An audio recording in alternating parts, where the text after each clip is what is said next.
What's on, ladies and gentlemen? My name's Ross, I like games, and today we've got a rather gigantic new Keyforge rules update to have a little bit of a look at.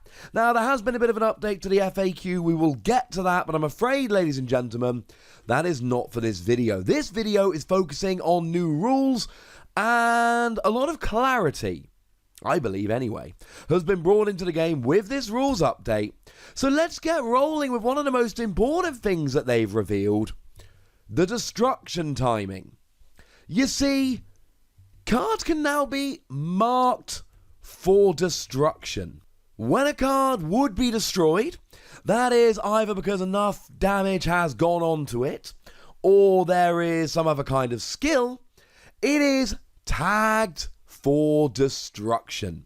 After that, any destroyed abilities trigger, and then the card is placed into the discard pile. If multiple cards are tagged simultaneously, the active player chooses the order in which to resolve them. Once a creature has been tagged for destruction, the only thing that can get rid of the tag is a card that says instead. So, to give you an example of this, how about Armageddon Cloak? This is very much a card that says instead. Armageddon Cloak reads, this creature gains hazardous 2 and destroyed. Fully heal this creature and destroy Armageddon Cloak instead. So the creature gets marked for destruction, then you resolve the ability, which turns that creature from marked for destruction into Armageddon Cloak gets destroyed, and then you resolve and the creature survives. Outside of that, once you're marked for destruction, you're being destroyed. And this can be seen very much with Archimedes. Now, we had a ruling a while ago whereby if Archimedes was on a battle line that got destroyed, let's say by an unlocked gateway, essentially the creatures either side of Archimedes would get archived, because Archimedes archives the creatures either side of it that would be destroyed. And then the next two creatures would move in and they'd be archived, and they would all end up getting archived. It made Archimedes amazing. Not the case, ladies and gentlemen. Now what happens is all the creatures are tagged for destruction. Archimedes' neighbours now have the destroyed skill that needs to trigger, and it does, and then everyone else gets destroyed. There we go. When the creatures that would be destroyed get archived, Archimedes does very temporarily get 2 new neighbours, but those new neighbours have already been tagged for destruction, so they cannot then get a new ability unless it says instead, which Archimedes does not. Just says archive, does not say instead. There we go. It's made Archimedes a lot worse, but it's given us a lot of clarity. A lot of people talked about tagged for destruction, although that wasn't actually a concept in Keyforge at the time. I love that it now is a concept. To take another example, let's say you got a Jehu the Bureaucrat, a Doom of the Martyr with 2 damage, and a Commander Ramiel with 1 damage. Poison Wave comes down, deals 2 damage to each creature. That means that both Doom of the Martyr and Commander Ramiel will be tagged for destruction. Jehu the Bureaucrat will not. Doom of the Martyr's destroyed ability will now trigger, which fully heals each other friendly creature and draws 2 cards. So, you get the 2 cards, and you fully heal Jehu the Bureaucrat and Commander Ramiel, but unfortunately Commander Ramiel has already been tagged for destruction, therefore even though it is fully healed, it still gets destroyed. That makes perfect sense to me. I can deal with this. You tag for destruction, you look at the destroyed abilities, and then you get rid of anything that was tagged for destruction unless a skill that uses the word instead has superseded it. And let's do one more example on this, as it has been causing a lot of consternation. Let's say you got a Groggint in play with a Phoenix Heart attached, and your opponent has a Dust Imp with a Soulkeeper, a Drumble, and a Shaffles. So you attack Dust Imp with Groggins. Dust Imp is therefore tagged for destruction, and Dust Imp's destroyed ability comes in, which should give the 2 amber. But at that point, we've also got Soulkeeper coming in simultaneously, because Soulkeeper destroyed the most powerful enemy creature. So that triggers as well, after gaining a 2 amber. And then Groggins is tagged for destruction. Now that Groggins is tagged for destruction, the Phoenix Heart attached to it comes in, returns Groggins to that player's hand, and deals 3 damage to each creature in play, which will then get the Drumble and the Shaffles, and they will be tagged for destruction. All the destroyed abilities have now been resolved, so all of the creatures that were tagged for destruction are put in the discard pile, and as they are put in simultaneously, it is the active player's choice. Now, we do also have a note here about replacement effects. So, replacement effects are essentially where you've got the word instead. And as previously mentioned, this is the only thing that can take away when a creature is tagged for destruction. So let's say, for argument's sake, you've got a Dimension Door down. Dimension Door reads, play, for the remainder of the turn, any amber you would gain from reaping is stolen from your opponent instead. So when you go to reap, you don't gain an amber. Instead, you steal, because that's a replacement effect which has been set up. Very nice. How about we got a Commander Ramiel with an Armageddon Cloak, and we have an Unlocked Gateway being played. Well, Unlocked Gateway will tag Commander Ramiel for destruction, but then the destroyed ability from Armageddon Cloak comes in, and instead of being destroyed, Armageddon Cloak is destroyed instead. Essentially, the destroyed tag is removed and given to Armageddon Cloak. And you can see this with Ronnie Risklocks as well. Generally speaking, when Ronnie Risklocks comes in, he steals an amber. But if your opponent's got 7 or more amber, you steal 2 instead. So you don't steal 1, you go and steal 2. Nice and simple. Now, we have had a couple of ERRATAS issued, but these are nothing to worry about. These don't really change the game very much, nay, at all, but they do clear up the wording on a couple of cards that we've previously seen. So Magda the Rat used to read, when you look at the card at least, it does read, elusive, play, steal 2 amber, leaves play, your opponent steals 2 amber. Fun little fact about Magda the Rat, it is the only creature that actually has a leaves play keyword skill. Doesn't really make any sense. So now it reads, elusive, play, steal 2 amber. If Magda the Rat leaves play, your opponent steals 2 amber. Clears up the wording nicely. We've also got a slight new rewording, call it what you will, on, can we just call it no drone? Because I don't really know how we're supposed to pronounce this, ladies and gentlemen. It used to read, play, archive a card. You may purge an archived card to stun a creature. It now reads, play, archive a card. You may purge an archived card. If you do, stun a creature. And then similarly, we've got life for a life as well, which currently reads, if you look at the card, sacrifice a creature to deal 6 damage to a creature.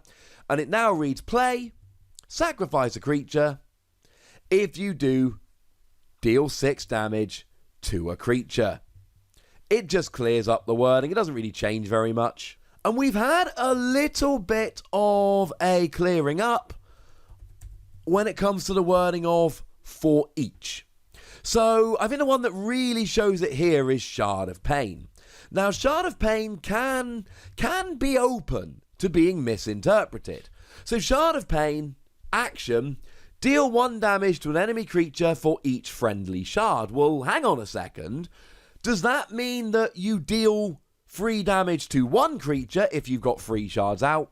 Or does it mean you've got 3 damage to a portion amongst your enemy's creatures, but to do so as you like, 1 to each of 3, or 2 to 1 to another, etc.?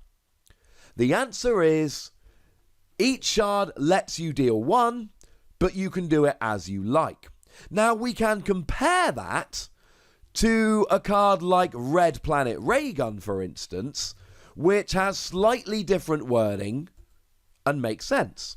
This creature gains Reap, choose a creature, deal 1 damage to that creature for each Mars creature in play.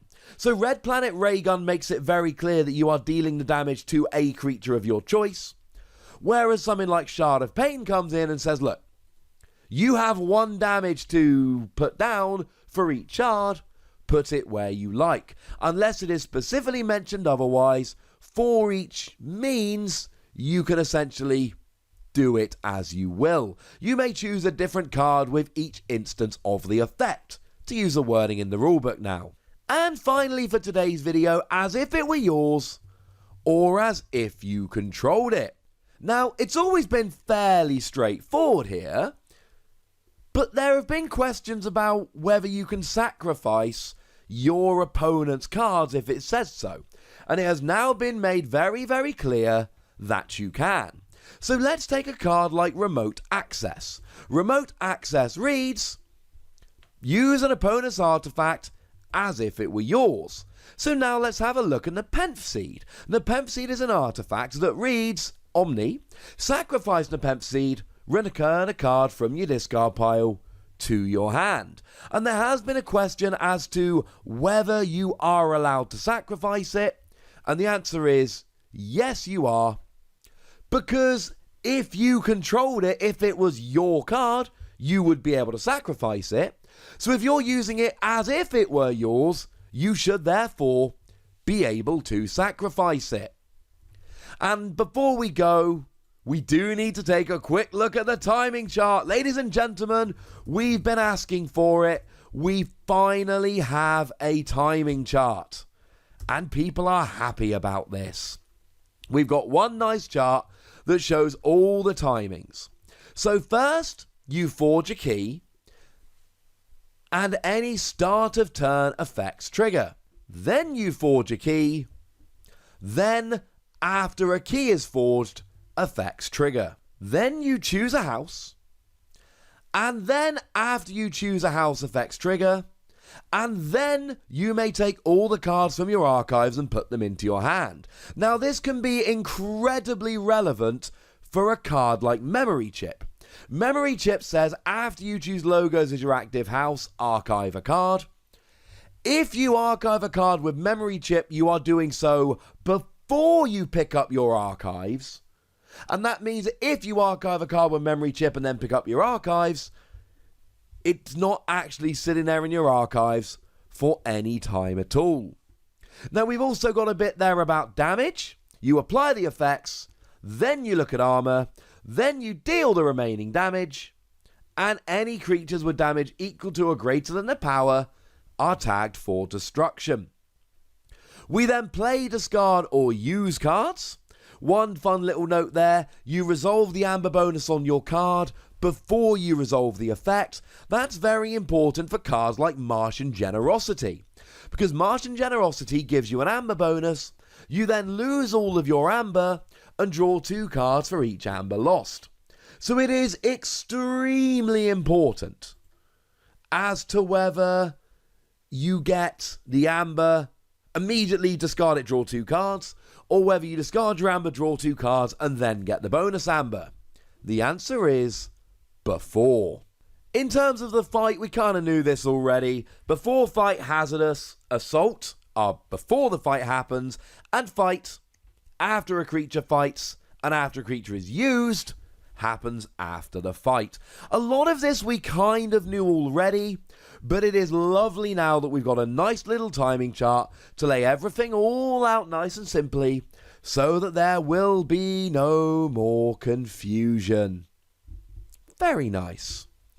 Okay, ladies and gentlemen, that seems alright by me. What I will say is that red writing on the destroyed box, not good for colorblind people.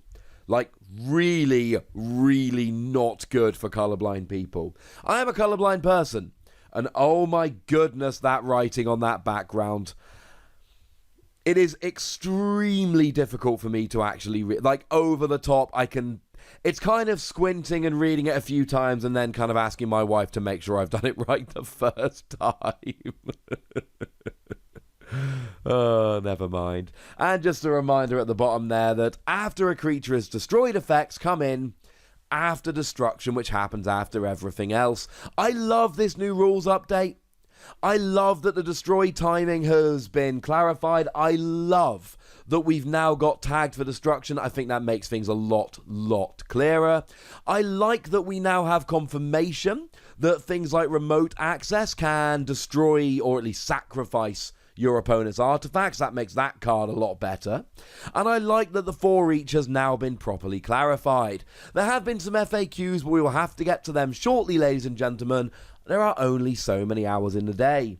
For now, I would encourage you all very much to tell me what you think about all these changes in the comment section. Go nuts! Be nice. And then make sure you like this video, subscribe to this channel, follow me on Twitter at the Wossy. That's where we talk about games. And do consider checking out patreon.com/PTCGradio, which is where you can support the channel and get some bonus podcasts and do all that good stuff. But by far the most important thing, as always, look after yourselves till next time.